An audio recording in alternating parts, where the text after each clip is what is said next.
શ્રી વિષ્ણુ પુરાણની કથાને આગળ વધારીએ. ભાગ છઠ્ઠો. પૃથ્વી બોલી કે હે નૃપશ્રેષ્ઠ, જો તમે પ્રજાના હિત માટે જ મને મારી નાખવા ઈચ્છતા હો તો મારી મરી ગયા પછી તમારી પ્રજાનો આધાર શું થશે?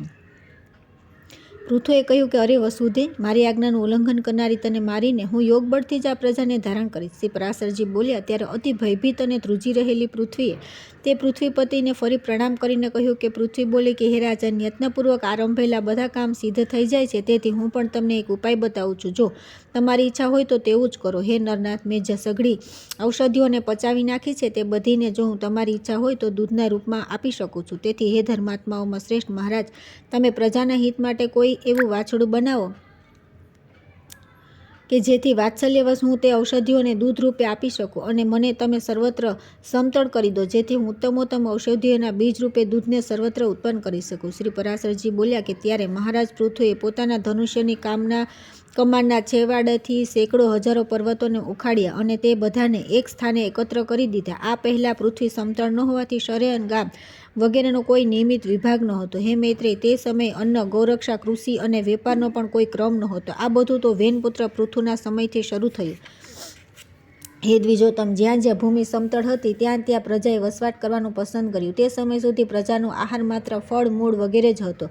તે પણ ઔષધિઓના નષ્ટ થઈ જવાથી ઘણો જ દુર્લભ થઈ ગયો. ત્યારે પૃથ્વીપતિ પૃથુએ સ્વયંભૂ મનુને વાછરડું બનાવીને પોતાના હાથમાં જ પૃથ્વીમાંથી પ્રજાહિત માટે સમસ્ત ધાન્યોનું દોહન કર્યું. હે તા, તે જ અન્નના આધારથી આજે પણ પ્રજા સદા જીવિત રહે છે. મહારાજ પૃથુ પ્રાણદાન કરવાના કારણે ભૂમિના પિતા થયા, તેથી તે સર્વભૂતધારિણીને પૃથ્વી નામે મળ્યું. હે મુનિ, પછી દેવતા, મુનિ, દૈત્ય, રાક્ષસ, પર્વત, ગંધર્વ, સર્પ, યક્ષ અને પિતૃઓ વગેરેએ પોતપોતાના પાત્રોમાં પોતાની ઈચ્છાનુસાર દૂધ દોહ્યું અને દોહનારા પ્રમાણે તેમના સજાતીય જ દોગ્ધા અને વાછરડું વગેરે થયા.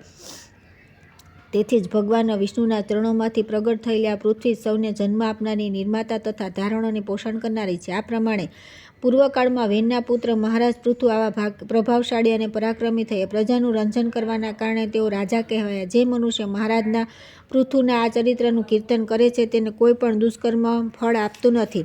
આ અતિ ઉત્તમ જન્મ વૃત્તાંત અને તેમનો પ્રભાવ સાંભળનાર પુરુષોના દુઃસ્વપ્નોને સદાને માટે શાંત કરી દે છે. ત્યાર પછી આવે છે 14મો અધ્યાય, પ્રાચીન બહેનો જન્મ અને પ્રચેતાઓની ભગવદ આરાધના. શ્રી પરાશરજી બોલ્યા કે હે મૈત્રેય, પૃથુના અંતર્ધ્યાન અને વાદી નામના બે ધાર્મિક પુત્ર થયા.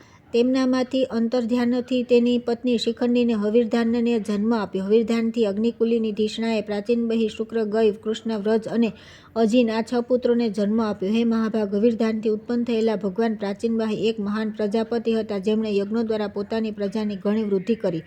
હે મુને, તેમના સમયમાં યજ્ઞના અનુષ્ઠાનની બહોળતાના કારણે પ્રાચીન ગ્રહ કુશ સમસ્ત પૃથ્વીમાં પ્રસર્યા હતા, તેથી તે મહાબળી પ્રાચીન બર્હિ નામે પ્રસિદ્ધ થયા. હે મહામતે, તે મહિપતિએ કઠોર તપસ્યા પછી સમુદ્રની પુત્રી સવર્ણા સાથે લગ્ન કર્યા. તે સમુદ્ર કન્યા સુવર્ણાએ પ્રાચીન બહિથી 10 પુત્રો થયા. તેઓ પ્રચેતા નામના બધા પુત્રો ધનુર્વિદ્યાના નિષ્ણાંત હતા. તેમણે સમુદ્રના જળમાં રહીને 10,000 વર્ષ સુધી સમાન ધર્મનું આચરણ કરતા રહીને કઠોર તપસ્યા કરી. હે મૈત્રેયજી બોલ્યા કે મહામુને, તે મહાત્મા પ્રચેતાએ શેના માટે સમુદ્રના જળમાં તપસ્યા કરી હતી તે મને જણાવો. શ્રી પરાશરજી કહેવા લાગ્યા કે હે મૈત્રેય, એકવાર પ્રજાપતિની પ્રેરણાથી પ્રચેતાઓના મહાત્મા પિતા પ્રાચીન બહીએ તેમની પાસે બહુ સન્માનપૂર્વક પ્રજોત્પત્તિ માટે આ પ્રમાણે કહ્યું. પ્રાચીન બહી બોલ્યા કે હે પુત્રો, દેવાધિદેવ બ્રહ્માજીએ મને આજ્ઞા કરી છે કે તમે પ્રજાની વૃદ્ધિ કરો, અને મેં પણ તેમને બહુ સારું કહી દીધું છે. તેથી હે પુત્રો, તમે પણ મારી પ્રસન્નતા માટે સાવધાનીપૂર્વક પ્રજાની વૃદ્ધિ કરો, કારણ કે પ્રજાપતિની આજ્ઞા તમારે સૌને સર્વથા શિરોમાન્ય છે. શ્રી પરાશરજી બોલ્યા કે હે મુનિ, રાજકુમારોએ પિતાના આ વચન સાંભળીને જેવી આજ્ઞા એમ કહીને પૂછ્યું. પ્રચેતા બોલ્યા કે હે તાત, જે કર્મ દ્વારા અમે પ્રજાની વૃદ્ધિમાં સમર્થ થઈ શકીએ તે અમને સ્પષ્ટપણે સમજાવો. પિતાએ કહ્યું કે વરદાતા ભગવાન વિષ્ણુની આરાધના કરવાથી મનુષ્યને નિસંદેહ ઇષ્ટ વસ્તુની પ્રાપ્તિ થાય છે, અન્ય કોઈ ઉપાય નહીં. આથી વધારે બીજું તમને શું કહું? તેથી જો તમે સફળતા ઈચ્છતા હો તો પ્રજાવૃદ્ધિ માટે પ્રાણી માત્રના સ્વામી શ્રી હરિ ગોવિંદની ઉપાસના કરો. ધર્મ, અર્થ, કામ તથા મોક્ષની ઈચ્છા રાખનારાઓએ હંમેશા અનાદિ પુરુષોત્તમ ભગવાન વિષ્ણુની જ આરાધના કરવી જોઈએ. કલ્પના પ્રારંભમાં જેમની ઉપાસના કરીને પ્રજાપતિએ સંસારની રચના કરી છે, તમે તે અચ્યુતની જ આરાધના કરો, એનાથી તમારા સંતાનોની વૃદ્ધિ થશે. શ્રી પરાશરજી બોલ્યા કે પિતાની આવી આજ્ઞા થતાં પ્રચેતા નામના 10 પુત્રોએ સમુદ્રના જળ જળમાં ડૂબ્યા રહીને સાવધાનીપૂર્વક તપસ્યાનો આરંભ કર્યો. હે મુનિશ્રેષ્ઠ, સર્વલોકના આશ્રય જગતપતિ શ્રી નારાયણમાં મન પરોવીને તેમણે 10,000 વર્ષ સુધી ત્યાં જળમાં સ્થિત રહીને દેવાધિદેવ શ્રીહરિની એકાગ્રચિત્તે સ્તુતિ કરી, જેઓ પોતાની સ્તુતિ કરવાથી સ્તુતિ કરનારાઓની તમામ કામનાઓ સફળ કરી દે છે. શ્રી મૈત્રેયજી બોલ્યા કે હે મુનિશ્રેષ્ઠ, સમુદ્રના જળમાં સ્થિત રહીને પ્રચેતાઓએ ભગવાન વિષ્ણુની જે અત્યંત પવિત્ર સ્તુતિ કરી હતી તે કૃપા કરીને મને કહો. શ્રી પરાશરજી બોલ્યા કે હે મૈત્રેય, પૂર્વકાળમાં સમુદ્રમાં સ્થિત રહેલા પ્રચેતાઓએ તન્મય ભાવથી શ્રી ગોવિંદની જે સ્તુતિ કરી હતી તે સાંભળો. પ્રચેતાઓએ કહ્યું કે જેમાં સંપૂર્ણ વાક્યોની નિત્ય પ્રતિષ્ઠા છે, અર્થાત જે સંપૂર્ણ વાક્યોના એકમાત્ર પ્રતિપાદ્ય છે તથા જે જગતની ઉત્પત્તિ અને પ્રલયના કારણ છે, તે અખિલ જગતના સ્વામી પરમ પ્રભુને અમને નમસ્કાર કરીએ છીએ, જે આદ્ય જ્યોતિ સ્વરૂપ અનુપમ અનંત અપાર અને સમસ્ત ચરાચરના કારણ છે તથા જે નિરાકાર પરમેશ્વરના દિવસ રાત્રિ અને સંધ્યા પ્રથમ રૂપ છે, તે કાલ સ્વરૂપ ભગવાનને નમસ્કાર છે. સમસ્ત પ્રાણીઓના જીવનરૂપ જેમના અમૃતમય સ્વરૂપને દેવો અને પિતૃઓ હંમેશા ભોગવે છે, તે સોમ સ્વરૂપ પ્રભુને નમસ્કાર છે, જે તીક્ષ્ણ સ્વરૂપ પોતાના તેથી આકાશમંડળને પ્રકાશિત કરતા રહીને અંધકારનું ભક્ષણ કરી જાય છે તથા જે ગરમી, ઠંડી અને જળના ઉદ્ગમ સ્થાન છે, તે સૂર્ય સ્વરૂપ નારાયણને નમસ્કાર છે. જે કઠોરતાયુક્ત થઈને આ સંપૂર્ણ સંસારને ધારણા કરે છે અને શબ્દ વગેરે પાંચેય વિશ્વના આધાર તથા વ્યાપક છે, તે ભૂમિરૂપ ભગવાનને નમસ્કાર છે. જે સંસારના યોનિરૂપ છે અને સમસ્ત દેહધારીઓના બીજરૂપ છે, ભગવાન હરિના તે જળ સ્વરૂપને અમે નમસ્કાર કરીએ છીએ. જે સમસ્ત દેવતાઓના હવ્ય અને પિતૃઓના કવ્યોને આરોગનાર મુખ છે, તે અગ્નિરૂપ વિષ્ણુ ભગવાનને નમસ્કાર છે. જે પ્રાણ, અપાન વગેરે 5 પ્રકારે દેહમાં સ્થિત થઈને રાત દિવસ ચેષ્ટા કરે છે તથા જે આકાશ દ્વારા પ્રગટ થાય છે, તે વાયુરૂપ ભગવાનને નમસ્કાર છે. જે તમામ ભૂતોને અવકાશ આપે છે, તે અનંત મૂર્તિ અને પરમ શુદ્ધ આકાશ સ્વરૂપ પ્રભુને નમસ્કાર છે. સઘળી ઇન્દ્રિય સૃષ્ટિના જે ઉત્તમ સ્થાન છે, તે શબ્દ સ્પર્શ આદિરૂપ વિધાતા શ્રી કૃષ્ણચંદ્રને નમસ્કાર છે. જે ક્ષર અક્ષર ઇન્દ્રિયો રૂપે વિષયોને નિત્ય ગ્રહણ કરે છે, તે જ્ઞાનના મૂળ એવા હરિને નમસ્કાર છે. ઇન્દ્રિયો દ્વારા ગ્રહણ કરાયેલા વિષયોને જે આત્માની સામે ઉપસ્થિત કરે છે, તે અંતઃકરણ રૂપ વિશ્વાત્માને નમસ્કાર છે. જે અનંતમાં સંપૂર્ણ વિશ્વ સ્થિત છે, જેના વડે તે ઉત્પન્ન થયું છે અને જે તેના લયનું પણ સ્થાન છે, તે પ્રકૃતિ સ્વરૂપ પરમાત્માને નમસ્કાર છે. જે શુદ્ધ અને નિર્ગુણ હોવા છતાં બ્રહ્મવશ ગુણયુક્ત જેવા દેખાય છે, તે આત્મા સ્વરૂપ પુરુષોત્તમ દેવને અમે નમસ્કાર કરીએ છીએ. જે અવિકારી, અજન્મા, શુદ્ધ, નિર્ગુણ, નિર્મળ અને શ્રી વિષ્ણુનું પરમ પદ છે, તે બ્રહ્મ સ્વરૂપને અમે નમસ્કાર કરીએ છીએ. જે ન લાંબો, ન પાતળો છે, ન મોટો કે ન જાડો છે, ન નાનો છે, ન કાળો છે, ન લાલ છે, જે પાણી જેવો દ્રવી છે, તે જ કાંતિ તથા શરીર રહિત તથા અનાસક્ત અને જીવથી ભિન્ન અશરીરી છે, તે અવકાશ, સ્પર્શ, ગંધ અને રસ રહિત તથા આંખ, કાન રહિત, અચળ તથા જીભ, હાથ અને મન રહિત છે. જે નામ, ગોત્ર, સુખ અને તેજ રહિત તથા કારણ રહિત છે, જેમાં ભય, ભ્રાંતિ, નિંદ્રા, જરા, વૃદ્ધત્વ અને મરણ આ અવસ્થાનો અભાવ છે. જે રજોગુણ રહિત, અશબ્દ, અમૃત, અલુપ્ત, ગતિશૂન્ય અને અસંવૃત અન્ન આચ્છાદિત છે તથા જેનામાં પૂર્વાપર વ્યવહારની ગતિ નથી, તે જ ભગવાન વિષ્ણુનું પરમ પદ છે. જેમાં શાસન પરમ ગુણ છે, જે સર્વરૂપ અને અનાધાર છે તથા જીભ અને આંખોનો અવિષય છે. ભગવાન વિષ્ણુના તે પરમ પદને અમે નમસ્કાર કરીએ છીએ.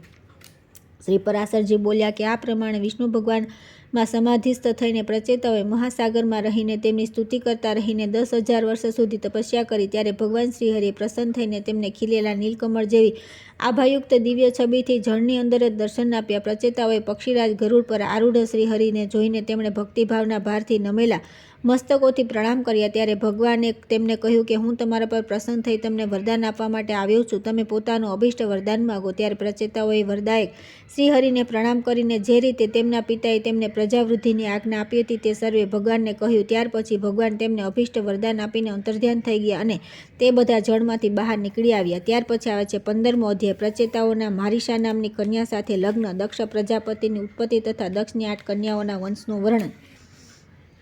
શ્રી પરાશરજી બોલ્યા કે પ્રચેતાઓ તપસ્યામાં લીન રહેવાથી ખેતી વગેરે દ્વારા કોઈ પ્રકારની રક્ષા ન થવાના કારણે પૃથ્વીને વૃક્ષોએ ઢાંકી દીધી અને મોટાભાગની પ્રજા નાશ પામી ગઈ. આકાશ વૃક્ષોથી ભરાઈ ગયું હતું, તેથી 10,000 વર્ષો સુધી ન તો વાયુ વાહ્યો કે ન પ્રજા પણ કોઈ પ્રકારની ચેષ્ટા કરી શકી. જળમાંથી નીકળ્યા બાદ તે વૃક્ષોને જોઈને પ્રચેતાઓ બહુ ક્રોધિત થયા અને તેમણે રોષપૂર્વક પોતાના મુખેથી વાયુ અને અગ્નિને છોડ્યા. વાયુએ વૃક્ષોને ઉખાડીને સૂકવી નાખ્યા અને પ્રચંડ અગ્નિએ તેમને બાળી નાખ્યો. આ પ્રમાણે તે સમયે ત્યાં વૃક્ષોનો નાશ થવા માંડ્યો. ત્યારે તે ભયંકર વૃક્ષ પ્રલય જોઈને થોડાક વૃક્ષો બાકી રહ્યા. ત્યારે તેમના રાજા સામે સોમે પ્રજાપતિ પ્રચેતાઓની પાસે જઈને કહ્યું કે હે નૃપતિ ગણ, તમે ક્રોધને શાંત કરો અને હું જે કાંઈ કહું છું તે સાંભળો. હે વૃક્ષો સાથે તમારા લોકોની સંધિ કરાવી દઈશ. વૃક્ષોથી ઉત્પન્ન થયેલી આ સુંદર રત્ન સ્વરૂપ કન્યાના ભવિષ્યને મેં અગાઉથી ભવિષ્ય જાણીને પોતાના અમૃતમય કિરણોથી પાલન પોષણ કર્યું છે. વૃક્ષોની આ કન્યા મારીસા નામે પ્રસિદ્ધ છે. આ મહાભાગીને એ માટે જ ઉત્પન્ન કરાય છે. તે અવશ્ય તમારા વંશને વધારનારી તમારી પત્ની થાય. મારા અને તમારા લોકોના અડધા તેજના આનાથી પરમ વિદ્વાન દક્ષ નામના પ્રજાપતિ ઉત્પન્ન થશે. તે તમારા લોકોના તેજ સહિત મારા અંશથી ઉત્પન્ન થઈને પોતાના તેજના કારણે અગ્નિ જેવા થશે અને પ્રજાની ખૂબ વૃદ્ધિ કરશે. પૂર્વકાળમાં વેદવેતાઓમાં શ્રેષ્ઠ એક કુંડુ નામના મુનીશ્વર હતા. તેમણે ગોમતી નદીના પરમ રમણીય તટ પર કઠોર તપ કર્યું. ત્યારે ઇન્દ્રે તેમને તપોભ્રષ્ટ કરવા માટે પ્રમ્લોચના નામે ઉત્તમ અપ્સરાને નિયુક્ત કરી. તે સુંદર હાસ્યવાળી અપ્સરાએ તે ઋષિશ્રેષ્ઠને વિચલિત કરી દીધા. તેના દ્વારા ક્ષુબ્ધ થઈને તેઓ સૌથી પણ વધુ વર્ષો સુધી વિષયાક્ત ચિત્તે મંદ્રાચલની કંદરામાં રહ્યા. ત્યારે હે મહાભાગ, એક દિવસ તે અપ્સરાએ કુંડુ ઋષિને કહ્યું કે હે બ્રહ્મન, હવે હું સ્વર્ગલોકમાં જવા ઈચ્છું છું. તમે પ્રસન્નતાપૂર્વક મને આજ્ઞા આપો. તેના આ પ્રમાણે કહેવાથી તેમાં આસક્ત થયેલા મુનિએ કહ્યું કે ભદ્રે, હવે બીજા જોડ થોડા દિવસ રહો. તેમના આ પ્રમાણે કહેવાથી તે સુંદરીએ મહાત્મા કંડુની સાથે બીજા 100 વર્ષ સુધી રહીને અનેક પ્રકારના ભોગ ભોગાવ્યા. તો પણ તેના દ્વારા એવું પૂછવાથી કે ભગવાન મને સ્વર્ગલોકમાં જવાની આજ્ઞા આપો. ઋષિએ એ જ કહ્યું કે હજી વધારે રોકાવ. ત્યાર પછી 100 વર્ષથી પણ કેટલોક સમય વધારે વીતી ગયા બાદ તે સુમુખીએ પ્રણયુક્ત હાસ્યથી પ્રિય વચનોથી ફરીને કહ્યું કે બ્રહ્મન, હવે હું સ્વર્ગમાં જાઉં છું. આ સાંભળી મુનિએ તે મોટી આંખોવાળી અપ્સરાને આલિંગન કરીને કહ્યું કે અરે સુંદરી, હે ભ્રુકુટીવાળી, હવે તો તું ઘણા દિવસો માટે ચાલી જશે. તેથી ક્ષણભર તો ઊભી રહે. ત્યારે તે સુશ્રેણી સુંદર કમળવાળી તે ઋષિની સાથે ક્રીડા કરતી રહીને ફરી 200 વર્ષથી કંઈક ઓછા સમય સુધી રોકાઈ. હે મહાભાગ, આ પ્રમાણે જ્યારે તે સુંદરી સ્વર્ગલોકમાં જવાનું કહેતી ત્યારે કંડુ ઋષિ તેને આવું જ કહેતા કે હમણાં રોકાઈ જા. મુનિના આ પ્રમાણે કહેવાથી પ્રણયભંગની પીડાને જાણનારી તે દક્ષિણાએ પોતાના દક્ષિણાવશ તથા મુનિના શાપથી ભયભીત થઈને તેમને ન છોડ્યા તથા તે મહર્ષિ મહોદયને પણ કામાસક્ત ચિત્તથી તેની સાથે રાત દિવસ રમણ કરતાં તેનામાં નિત્ય નવો પ્રેમ વધતો ગયો. એક દિવસ તે મુનિવર ઘણી જ ઉતાવળથી પોતાની કુટીરમાંથી નીકળ્યા. તેઓ નીકળ્યા તે સમયે તે સુંદરી બોલી, તમે ક્યાં જાઓ છો? તેના આ પ્રમાણે પૂછવાથી મુનિએ કહ્યું કે શુભે દિવસ અસ્ત થઈ ગયો છે, તેથી હું સંધ્યોપાસના કરીશ, અન્યથા નિત્યક્રિયા નષ્ટ થઈ જશે. ત્યારે સુંદર દંતપક્તિવાળી એ મુનીશ્વરને હસીને કહ્યું કે હે સર્વ ધર્મજ્ઞ, શું આજે જ તમારો દિવસ અસ્ત થયો છે? હે વિપ્ર, અનેક વર્ષો બાદ આજે તમારો દિવસ અસ્ત થયો છે, એનાથી કહો તો ખરા, કોને આશ્ચર્ય નહીં થાય? મુનિ બોલ્યા, ભદ્રે, નંદીના આ સુંદર તટ પર તમે આજે સવારે તો આવી છો. મને બરાબર યાદ છે. મને આજે જ તમને પોતાના આશ્રમમાં પ્રવેશ કરતા જોયા છે. હવે દિવસ સમાપ્ત થતાં આ સંધ્યાકાળ થયો છે. પછી સાચું બોલો, આવો ઉપવાસ શા માટે કરો છો? પ્રમ્લોચના બોલી કે બ્રહ્મણ, તમારું આ કથન કે તમે સવારે જ આવી છો એ બરાબર જ છે, એમાં સત્ય નથી. પરંતુ તે સમયે તો આજે સેંકડો વર્ષો વીતી ચૂક્યા છે. સૌમે કહ્યું કે ત્યારે તે વિપ્રવરે વિશાલક્ષીને થોડું ગભરાઈને પૂછ્યું કે અરે ભીરી, સાચે સાચું જણાવ, તારી સાથે રમણ કરતાં મને કેટલો સમય વીતી ગયો? પ્રમ્લોચાએ કહ્યું કે અત્યાર સુધીમાં 907 વર્ષ 6 મહિના અને 3 દિવસ પણ વીતી ચૂક્યા છે. ઋષિ બોલ્યા કે અરે ભીરુ, આ તું સાચું કહે છે કે પછી મારો ઉપવાસ કરે છે? મને તો એમ લાગે છે કે હું આ જગ્યાએ તારી સાથે માત્ર એક જ દિવસ રહ્યો છું. પ્રમ્લોચલા બોલી કે હે બ્રહ્મણ, તમારી સામે હું અસત્ય કઈ રીતે બોલી શકું, અને વળી ખાસ કરીને તે સમયે કે જ્યારે તમે પોતાના ધર્મમાર્ગનું અનુસરણ કરવા તૈયાર થઈને મને પૂછી રહ્યા છો.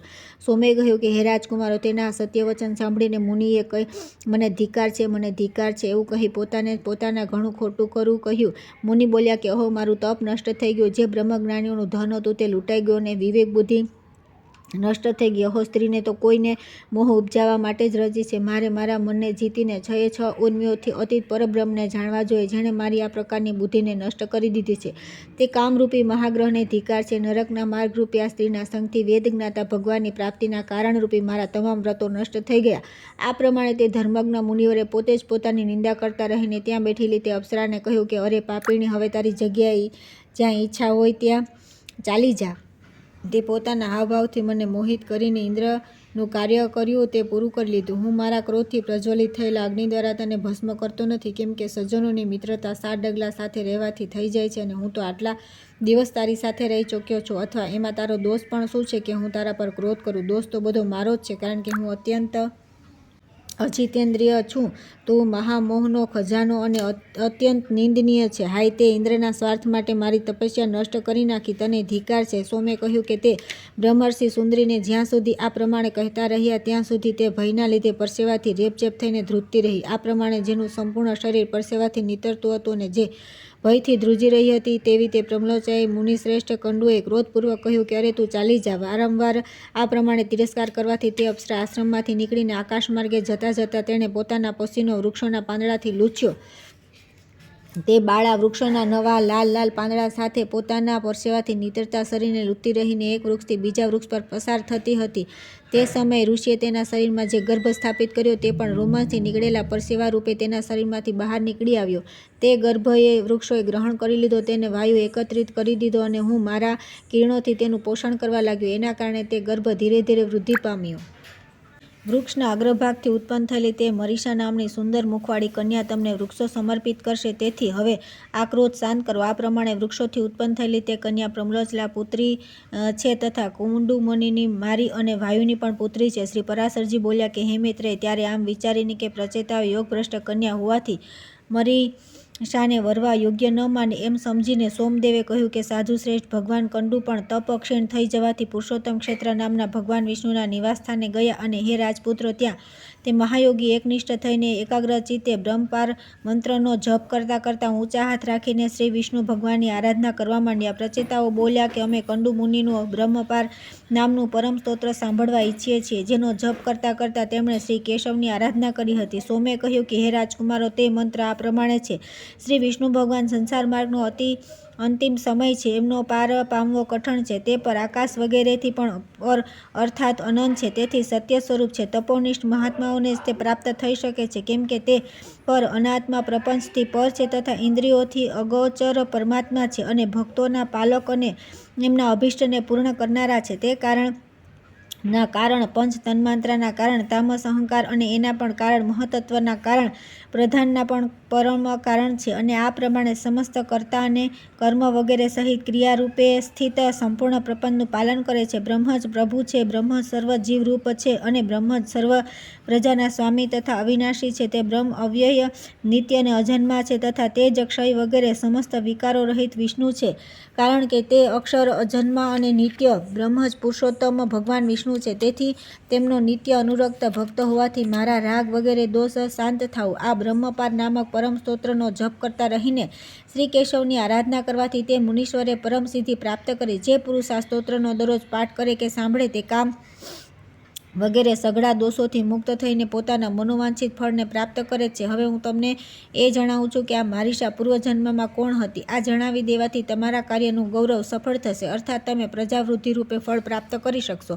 આ સાધ્વી પોતાના પૂર્વજન્મમાં એક મહારાણી હતા. પુત્રહીન અવસ્થામાં જ પતિ મૃત્યુ પામતા આ મહાભાગાએ પોતાના ભક્તિભાવથી વિષ્ણુ ભગવાનને પ્રસન્ન કર્યા. તેની આરાધનાથી પ્રસન્ન થઈને ભગવાન વિષ્ણુએ પ્રગટ થઈને કહ્યું કે હે શુભે વર માંગ. ત્યારે તેણે પોતાની મનોભિલાષા આ પ્રમાણે કહી સંભળાવી. ભગવાન બાલ વિધવા હોવાના કારણે મારો જન્મ વ્યર્થ ગયો. હે જગતપતે, હું એવી અભાગણી છું કે પુત્રહીન જ ઉત્પન્ન થઈ.